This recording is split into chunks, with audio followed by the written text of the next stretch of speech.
Muy buenas a todos compañeros inversionistas. El día de hoy vamos a platicar acerca del posible colapso del sistema financiero. Específicamente vamos a comentar dos noticias que huyeron esta semana muy importantes relacionadas a este tema. La primera es acerca del intercambio de criptomonedas FTX y la segunda es con respecto a todo lo que ha estado sucediendo en la plataforma de Twitter. Además de esto, como todos los videos, vamos a ver el seguimiento semanal de las noticias de la semana, qué fue lo que sucedió, qué fue lo más importante que sucedió y finalmente vamos a ver cómo reaccionó el mercado ante estas noticias y qué podemos esperar en las próximas semanas. Como siempre, si les gusta el contenido del canal y quieren seguir viendo más contenido como este, les recomiendo que se suscriban al canal. Vamos a comenzar. Bueno, vamos a platicar primero de lo que creo que todos hemos estado escuchando, al menos de manera directa o indirecta, que es del intercambio FTX. Básicamente, FTX lo que hacía era te permitía a ti como cliente la capacidad de adquirir criptomonedas, ¿no? Ya sea el Bitcoin, ya sea Ethereum, las que fuese, ¿no? Pero también estaba abriendo otro tipo de plataformas como la posibilidad de tradear acciones y todo. Y FTX era bastante conocido porque si veías a los YouTube, entre comillas, financieros de Estados Unidos, te podrías observar que la mayoría estaban patrocinados por esta plataforma, ¿no? Que también es algo bastante interesante. Pero bueno, ¿qué fue lo que ha sucedido? Este es un breve timeline de lo que ha estado sucediendo en las últimas semanas, ¿no? Específicamente. Primero que nada, todo comienza con la noticia de que había problemas con el balance general de Alameda, ¿no? ¿Y qué es Alameda? Alameda básicamente era lo que le llaman el trading arm de FTX, es decir, era si lo quieres ver así, como que la empresa, dentro de la misma empresa, que se dedicaba a investigar oportunidades de inversión, pues para utilizar los fondos de manera correcta, ¿no? Ahora, algo aquí es bastante interesante que tienen que entender es que este tipo de plataformas empezó a funcionar como funcionan más o menos los bancos de hoy en día, ¿no? ¿A qué me refiero? Que agarraban el dinero que tenían los clientes que depositaban en criptomonedas o en lo que fuese y ellos lo utilizaban para invertir y generar un rendimiento y sobre eso pues tener una ganancia extra. Básicamente es lo que hacen los bancos cuando tú depositas tu dinero, no es que lo guarden en una caja fuerte, sino ellos se lo prestan, tienen un rendimiento y a ti pues no te dan nada normalmente o te dan un rendimiento mucho menor, ¿no? Entonces, ese es el funcionamiento de los bancos. Ahora, ¿cuál es la situación o cuál es lo diferente? Que los bancos están regulados, ¿no? Los bancos tienen ciertos candados impuestos por el gobierno para impedir que colapsen por lo mismo, por falta de liquidez. Sin embargo, esto obviamente no genera o no involucra la posibilidad de que nunca pueda caer un banco por más que cumpla con las regulaciones. Un ejemplo muy claro de esto es si yo les digo a todos ustedes, y puede tú que le hago creer a todo el mundo que X banco no tiene la liquidez y que saquen su dinero en este momento lo más rápido que puedan. Lo que va a pasar es que si la gente me cree y todos empiezan a sacar su dinero de manera rápida, obviamente el banco no va a tener la liquidez y va a terminar colapsando a causa del rumor pues que yo dejé salir, ¿no? Que yo esparcí. Obviamente la gente me tiene que creer y tiene que tomar acción sobre lo que yo estoy diciendo. Por eso es un poco complicado de hacer, pero por ejemplo, se puede hacer, ¿no? O sea, es una manera estratégica que no sé si sea legal, que no creo que sea legal en muchos países, pero que pudiesen utilizar la competencia. Y yo creo que es algo, en mi opinión, similar a lo que pasó aquí, ¿no? ¿Por qué? Porque el segundo paso después de esto que empezaron a preguntar en qué estaba invirtiendo en el dinero realmente FTX por medio de Alameda, de este brazo de trading, este, posteriormente, insisto, el CEO, CZ es el CEO de Binance, que Binance es la principal competencia de FTX. Tuitea que va a empezar a vender los tokens de FTX, el FTT, ¿no? Que básicamente es tener la criptomoneda, por así decirlo, que tiene el intercambio. Cada intercambio tiene su propia moneda, como Binance tiene también creo que se llama BNB, que es el token que tienen ellos, ¿no? Y el mismo día también el CEO de Alameda pues llega a un acuerdo de comprar estos tokens que estaba vendiendo Binance, que tenía Binance. La idea es para aguantar la liquidez y para que no se caiga el precio del token, que también pudiese perjudicar, obviamente, de manera indirecta al intercambio. Antes de seguir con el timeline, quiero hacer una pausa muy importante. Si ustedes tienen el tiempo y pueden, vean videos, por favor, de quién era la persona encargada de realizar las inversiones en Alameda, ¿no? Pueden ver los videos de la persona, te digo, cada quien tiene su opinión, pero claramente, insisto, en mi opinión, lo que estaba diciendo o de lo que estaba hablando, te das cuenta que es una persona que no tiene ni idea de lo que está hablando. Y básicamente uno de los puntos que dice esta misma persona, no lo estoy diciendo yo, es yo no utilizaba matemáticas, utilizaba matemáticas mínimas para tomar decisiones de inversión, básicamente solo sumas y restas, ¿no? Entonces creo que eso te da un poco de visión en qué era lo que estaba pasando. Definitivamente era una empresa que estaba mal llevada, que casi todo el equipo directivo era jóvenes de 30 o menos años, que la realidad es que si escuchas lo que dicen, en mi opinión no sabían lo que estaban hablando con temas financieros, pero bueno, eso ya se los dejo a su criterio, pueden ver los videos allá y creo que se van a dar cuenta de qué es lo que sucedió y por qué sucedió lo que sucedió. Pero bueno, posteriormente a esto, un día después, SBF, que es el dueño o el CEO de FTX, tuitea, los activos están bien, no hay ningún problema.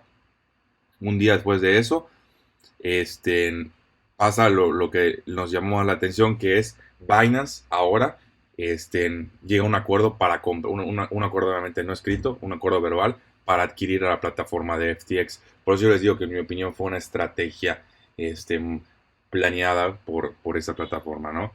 Eh, un día posterior a eso, o sea, no, perdón, un poquito después, durante el mismo día, el dueño de FTX borra en el tweet que había hecho un día antes de que todo estaba bien, de que los activos iban a estar bien.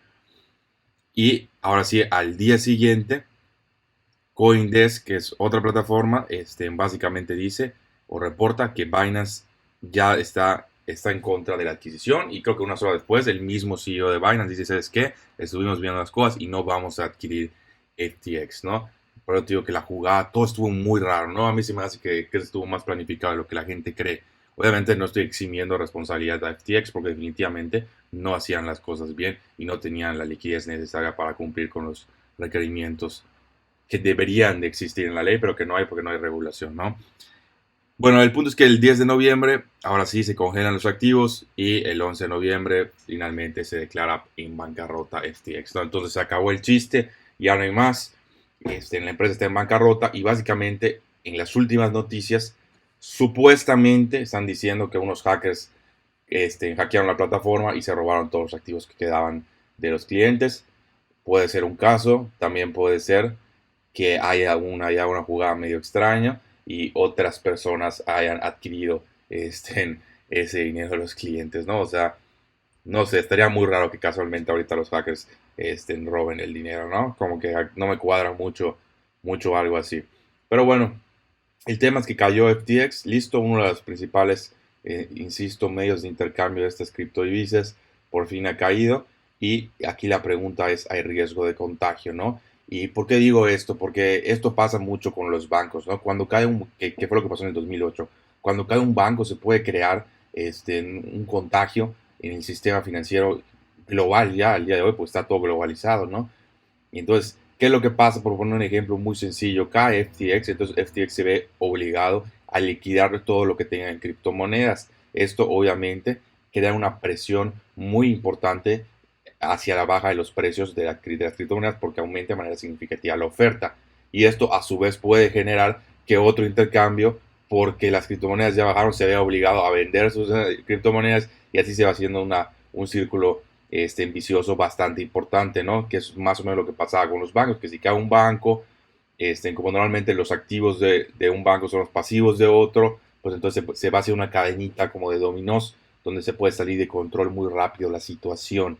Entonces, ese es el miedo. Y si vemos qué es lo que ha pasado en las criptos después de esto, específicamente esta semana, que pongo acá dolor en criptos, en los últimos 7 días, el Bitcoin ha caído un 21%, Ethereum 22%, Tether no se ha movido porque está pegado al US dólar, el BNB, que es el token de Binance, que estamos hablando un 20%, etcétera, ¿no? El punto es que la mayoría de las criptomonedas solamente, por lo que ya habíamos comentado, pues ha generado que su precio haya demasiada presión a la venta y siga cayendo, ¿no? El precio del Bitcoin actualmente se encuentra en 16.800 más o menos, que si lo comparamos con los 60.000 que estuvo en su momento, pues es una destrucción de valor bastante significativa, ¿no? Y la cosa pues todavía no ha acabado porque, insisto, esta caída puede generar a su vez más presión en otros, en general otros inversionistas que a lo mejor hayan prestado inclusive dinero para comprar criptomonedas y que se vean obligados a vender, liquidar sus criptomonedas para pagar sus deudas y así se va haciendo este ciclo vicioso. No significa que vaya a pasar, pero sí significa que es una posibilidad bastante importante. A mí lo que más miedo me da es específicamente el Tether, porque el Tether le hicieron una investigación en el FBI, de hecho, hace unos años y básicamente como que no recuerdo si llegaron a comprobar el 100%, pero al menos lo que sí te puedo decir es que Tether no comprobó que tiene los activos que dice que tiene, porque supuestamente en teoría la función de Tether es que por cada dólar del token, o sea, por cada token que tiene que vale $1, tenga $1 ellos en bancos o en activos a corto plazo, en bonos gubernamentales, en lo que fuese, ¿no? Como que pues para tener este balance, ¿no? Para generar este balance. Ahora, digo, eso lo pueden ver en videos, hay muchas investigaciones que se han hecho y la realidad es que Tether al día de hoy no ha logrado comprobar por X o por Y razones que tiene efectivamente en el dinero que dice que tiene. Si es real o no, pues eso no lo sabemos de ciencia cierta, solo ellos lo saben. Aquí creo que el resumen que podemos hacer es muy importante específicamente con las criptomonedas, que necesita haber regulación de estos intercambios y de estos tokens que dicen tener ciertas cosas. Necesita haber una regulación que efectivamente sean obligados a cumplir con lo que dicen y que pues tengan algunas medidas obligatorias de liquidez como tienen los bancos para que no pase lo que pasó en esta semana, porque esto es bastante peligroso. Pero bueno, es un tema para más adelante y eso lo dejamos a los políticos de Estados Unidos a ver si se les ocurre hacer algo bien en sus carreras y hacer un poco de regulación en este tema, ¿no? Ahora, otro tema muy importante, cambiando un poco ahora sí el mercado de acciones, vemos que Twitter ha estado en graves problemas, ¿no? Y una de las cosas que pasó es que, para empezar, digo que Elon Musk llegó como que muy alterado, ¿no? Ahora te lo voy a explicar un poco cuál es el traspié de todo esto, ¿no? Pero llegó muy alterado tratando de cambiar todo de manera muy rápida, a lo mejor excesivamente rápida. Y una de las primeras medidas que tomó, porque obviamente Twitter, como saben, no era una plataforma rentable, no generaba utilidades, pues fue tener un servicio de suscripción que por $8 tú puedes pagar y puedes tener esa verificación supuestamente oficial de que eres la persona que dices que eres, ¿no? Ese famosísimo Twitter Blue o la palomita azul, ¿no?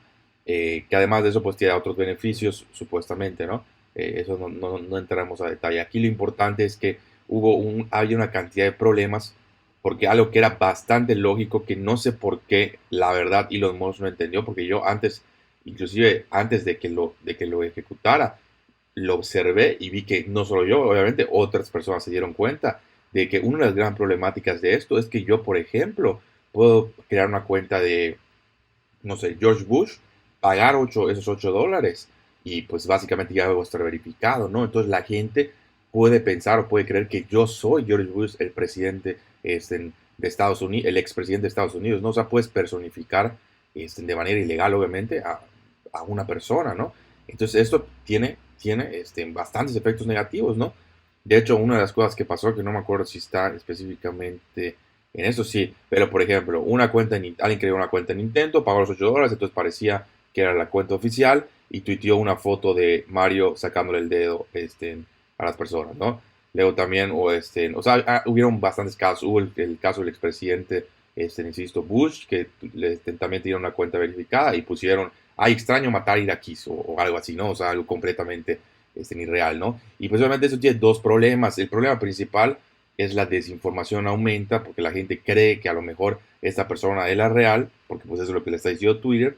Y el problema dos es que hay un daño reputacional bastante importante, ¿no? Quieras o no, pues esto, al menos al momento, pues daña la publicidad o la imagen que tiene, sobre todo una empresa como Nintendo, que es una empresa básicamente enfocada más a niños y una empresa más amigable, ¿no? Y que ponga a Mario sacándole el dedo, pues obviamente daña la reputación de la empresa. Y eso puede, en mi opinión, debería de tener consecuencias legales, ¿no? Porque pues estás dañando la reputación de una persona. independientemente de qué manera sea, lo estás dañando y debería haber repercusiones legales.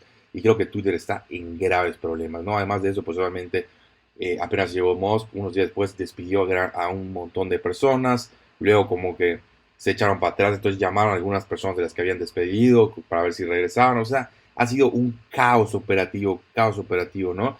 E inclusive hace poco salió que el mismo Elon Musk les dijo a los empleados que en lo que viene siendo la bancarrota no está fuera de las posibilidades, ¿no? O sea, puede ser una opción si no le dan la vuelta de manera grave. Entonces tú vas a decir, oye, pero ¿cómo va en una bancarrota si Elon Musk compró la empresa? El problema es que Elon Musk financió la empresa con préstamos de bancos y otros inversionistas, ¿no? No es que Elon Musk con su dinero la haya comprado. ¿Y qué dio como colateral? Las acciones que tiene de Tesla. Y este es uno de los principales problemas que pudiese causar igual un colapso, al menos a corto plazo en el sistema financiero, ¿no? Porque ¿qué es lo que pasa? Conforme han estado, como pueden observar, las acciones de Tesla específicamente pasaron de $303 a 195 en un periodo bastante corto, ¿no? Desde septiembre hasta ahorita, en 2 meses. ¿Y qué es lo que pasa? Si el valor del colateral de las acciones que dio como colateral siguen cayendo, el banco le va a decir, o los inversionistas le van a decir, ok, tú tienes dos opciones. Una, o metes el dinero en efectivo de la diferencia del valor que se perdió en el colateral, o dos, vamos a forzar una liquidación de tus acciones, ¿no? Entonces, la realidad es que a lo mejor Elon Musk no cuenta con el efectivo para poder pues suplantar o para poder volver a meter este dinero que se ha perdido. Porque no es, o sea, este tipo de gente normalmente no tiene tanto efectivo, tiene casi todo su dinero invertido en acciones, en propiedades, en lo que fuese, ¿no? Entonces esto puede generar todavía un problema mayor. Digo, obviamente también existe la opción de que busque deuda para pagar más deuda, pero pues obviamente sabemos que eso no es lo ideal. Además sabemos que las tasas de interés siguen subiendo y eso, insisto, mete todavía más presión al pago de interés de Twitter, que de por sí no es una empresa rentable. Entonces, en general hay bastantes fuerzas que están jugando en su contra. Y en el peor de los escenarios, ¿qué es lo que puede pasar? Que Elon Musk tenga que liquidar parte de sus acciones en Tesla para cubrir la deuda. Y esto va a generar obviamente más presión en las acciones de Tesla, que a su vez puede generar el mismo efecto con otros inversionistas que a lo mejor tengan margen, etcétera, ¿no? Entonces se puede hacer una bolita de nieve bastante importante. La realidad es que, en mi opinión, la adquisición de Twitter fue un error, sobre todo el precio que se pagó. Y específicamente creo que ha sido un error tratar de cambiar todo el día para la mañana, ¿no? Los cambios no pueden ser tan rápidos, sobre todo porque te lleva mucho a este tipo de errores. O sea, lo que pasó con Twitter Blue es algo inaceptable completamente, ¿no? Entonces, obviamente, ante esto, las empresas que normalmente utilizaban publicidad, gastaban en publicidad en Twitter, lo están dejando de hacer. Entonces, esto genera todavía más presión a las ventas de Twitter, ¿no? Entonces, es un caso bastante interesante. Vamos a ver si Elon Musk le llega a dar la vuelta. Teóricamente es uno de los mejores empresarios, eso no nos queda duda, pero eso no significa que sea también Midas, ¿no? De que todo lo que toque lo convierte en oro. Puede cometer errores y no sabemos si Twitter va a ser uno de ellos. Eso es cuestión de tiempo, pues vamos a ver cómo se desenvuelven las cosas y qué es lo que termina pasando con la empresa. Ahora, ¿qué noticias subió en la semana? Fue una semana bastante movida, ¿no? Primero que nada, tuvimos el resultado básicamente es una encuesta, una metodología que utiliza la Universidad de Michigan para medir la confianza que tiene el mismo consumidor en la economía americana, ¿no? Y vemos que el consumidor sigue bastante débil. De hecho, había habido una especie de recuperación y vemos que volvió a caer. Estamos por debajo de los 60 puntos, creo que están 58, 59. Lo malo es que si nos vamos, estamos creo que en niveles más bajos o al mismo nivel de lo que pasó en el 2008, ¿no? Entonces, ¿qué significa esto? Que el consumidor no tiene confianza en la economía y normalmente cuando esto pasa, pues la gente deja de consumir y empieza a ahorrar más, lo cual a su vez genera que la actividad económica desacelere, ¿no? Entonces, este es un poco el efecto psicológico de la economía que puede suceder. Si la gente cree que va a haber recesión, se prepara para una recesión y por ende generan una recesión, ¿no? Entonces, mucho cuidado con estos datos. La verdad es que el consumidor sigue estando bastante débil, al menos en Estados Unidos y creo que en Europa y en el resto del mundo sin ningún problema. Ahora, un poco de buenas noticias, entre comillas, es que la inflación en Estados Unidos empieza a desacelerar. Por fin llegan a este 7.7%, se estimaba un 7.9%. Y obviamente ante estas noticias tan positivas para el mercado, el día que se dio esta noticia, creo que el Nasdaq subió un 7%, ¿no? Que es una brutalidad, no es un movimiento normal en el mercado. Sin embargo, te vamos a platicar un poco en la sección del mercado, vamos a platicar un poco acerca de lo que pasó, en mi opinión. Pero bueno, en resumen, vemos lo mismo, ¿no? El costo de la energía y electricidad sigue estando bastante alto, el costo de la gasolina sigue estando elevado, de hecho ya empezó a volver a subir. En general, todo lo que son energéticos no se ha solucionado el problema ni de chiste, ¿no?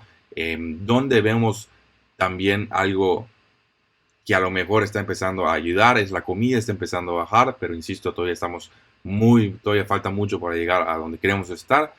Y el punto positivo que yo vería es que, por ejemplo, carros usados dicen que supuestamente solo subieron un 2% año con año. Sin embargo, si tú vas a la realidad del mercado, y hemos visto los indicadores que son más realistas, los indicadores que tienen las mismas empresas que venden los coches usados, nos damos cuenta que no es la realidad, ¿no? Hay una desaceleración en los precios de coches usados más fuerte. Sin embargo, la manera en que mide el gobierno americano en estos índices es un poco lo que llaman lag, ¿no? O sea, está lagueado el indicador. Entonces, ¿qué significa esto? Que en los próximos meses deberíamos de ver todavía una presión más fuerte en este indicador, insisto, en el tema de carros usados y en el tema igual de rentas, porque todo lo que viene siendo el real estate ya ha empezado a caer, los precios por obvias razones que ya platicamos en otros videos, y sin embargo esto no se reflejaba al 100% en el precio de las rentas, ni mucho menos insisto, en la manera retrasada que lo mide el gobierno americano, ¿no? Entonces, ese es el positivo. Lo negativo es que pues seguimos con temas de alimentos y energéticos bastante elevados y al día de hoy no hay un plan de acción, insisto, sobre todo de Estados Unidos y de Europa, de decir vamos a aumentar la producción de petróleo, vamos a aumentar X, Y o Z, ¿no? O sea, no hay un plan, entonces las cosas vamos a ver cómo terminan resolviéndose, ¿no? Digo, la ventaja aquí es que obviamente cuando lleguemos a enero, pues vamos a tener que comparar contra un 7.5%. Entonces, mientras contra más números altos comparemos, pues obviamente la comparación va a ser más débil si las cosas siguen igual, ¿no? Entonces estaríamos hablando de que en teoría a lo mejor vuelve a haber algún pico por acá, pero en los próximos meses este número debería de ir a la baja. Yo creo, como les he dicho en varios videos, que la inflación se va a estabilizar el próximo año entre un 4 o 5%, ¿no? En el caso de México, que también reportó resultados de inflación, vemos que también fue el caso, también bajó un poco, sigue estando todavía más elevada, obviamente, y en México tenemos la ventaja, slash desventaja, de que posiblemente ha habido un subsidio muy importante de los impuestos de la gasolina. ¿Por qué digo ventaja? Porque nos ha ayudado para la inflación. ¿Por qué digo desventaja? Porque en los próximos meses, conforme se vayan quitando estos subsidios, porque no pueden ser para siempre, pues va a liberar también un poco de la inflación que todavía no hemos visto al 100%, ¿no? Ahora, las tasas de interés en México es algo sumamente alarmante. Volvieron a subir tasas como se esperaba, un 0.75%, y ya se encuentran por el 10%. Si vemos en el paso de todos los años, toda la historia que ha utilizado esta herramienta México, nunca habíamos tenido tasas de interés tan elevadas, ¿no? Nunca, nunca, ni antes del 2008, ni antes de la crisis de la pandemia, ¿no? Entonces, esto obviamente pone presión, sobre todo en el sistema financiero, ¿no? Estamos hablando que los bancos no están acostumbrados a trabajar, insisto, con tasas tan altas. ¿En qué se va a traducir esto? En tasas todavía más elevadas de tarjetas de crédito, de créditos hipotecarios, de créditos bancarios, de créditos de coche, ¿no? Entonces esto, en general, pues obviamente pone presión al consumidor porque tienes que pagar más dinero en intereses que en lo que estás comprando. Vamos a ver qué pasa. En teoría, lo que está haciendo el Banco de México es copiar lo que hace la Fed. Entonces, si la Fed va a subir 0.5% 0.75% en diciembre, va a ser el mismo caso en México. Entonces, no se les hagan raro que el próximo año a lo mejor inclusive veamos tasas por encima del 11%, que sería sumamente consternante y seguramente pondría un freno importante a la actividad económica. Pero bueno, vamos a ver qué es lo que sucede con respecto a esto. Ahora, con respecto al desempleo, hemos estado dando el seguimiento. Específicamente esta semana, por fin Meta cambió de opinión y tomó la decisión correcta de, lamentablemente, pero correctamente, despedir a el 13% de su plantilla, más o menos. Varias personas se vieron afectadas. Si vemos la gráfica aproximada de los empleados en tecnología que han sido despedidos, pues ya están casi en los 30,000 y es básicamente el número más alto que hemos visto en este año, ¿no? Y en un hace buen rato esto va a poner obviamente más presión a la tasa de desempleo, perdón. Entonces, esto es bastante interesante porque lo que les comentaba, ¿no? Insisto, las empresas tratan de aguantar. De hecho, si ven el video de Zuckerberg, te das cuenta que honestamente trató de aguantar lo más que pudo para evitar estos despidos, ¿no? Pero lamentablemente, pues como las cosas no están al 100%, no solo en la empresa, sino en la actividad macroeconómica y en los gastos de publicidad, pues obviamente mismo son decisiones difíciles que se tienen que tomar, pero que se tienen que tomar para que sobreviva la empresa, ¿no? Es como dicen, si te tienes que cortar el brazo para sobrevivir, pues te cortes el brazo, ¿no? Lo que importa es sobrevivir. Y obviamente también en los openings o en las vacantes que hay en las empresas tecnológicas siguen en decadencia, siguen bajando cada vez más. Es algo completamente lógico porque no solo las empresas empiezan a despedir, sino empiezan a no contratar, ¿no? Entonces obviamente esto genera que hagan menos vacantes. De hecho, si lo comparamos, estamos ya a la mitad de lo que estábamos en el punto más alto de este año, ¿no? Entonces el desempleo poco a poco está tomando forma, poco a poco va a aumentar y esto lamentablemente, insisto, pero es algo necesario porque va a ayudar mucho a la inflación, ¿no? Porque esto va a generar obviamente una desaceleración de la actividad económica, que normalmente genera menos demanda, los precios tienden a bajar, aunado con un mercado de empleo todavía más débil, lo cual va a generar que los sueldos a lo mejor bajen o no suban tanto como habían estado subiendo en los últimos años. Ahora, ¿cómo reaccionó el mercado a todo esto? Como vimos, tuvimos una de las mejores semanas en un buen rato, ¿no? Fue una semana básicamente de un 8.8%, casi 9% en el Nasdaq, y específicamente casi todo se generó el día del reporte de la inflación, que tuvieron un día de una subida del 7.5, algo así por ciento, ¿no? Entonces tú dices, wow, no, una de las mejores semanas en la historia, ¿no? De los mejores días inclusive, etcétera, etcétera. Bueno, hay que tomar la visión a largo plazo, si se dan cuenta, pues todavía estamos acá, ¿no? O sea, a pesar de toda la subida, ni siquiera estamos a niveles de lo que estábamos, por ejemplo, en julio, agosto, ¿no? En julio, agosto llegamos a estos niveles.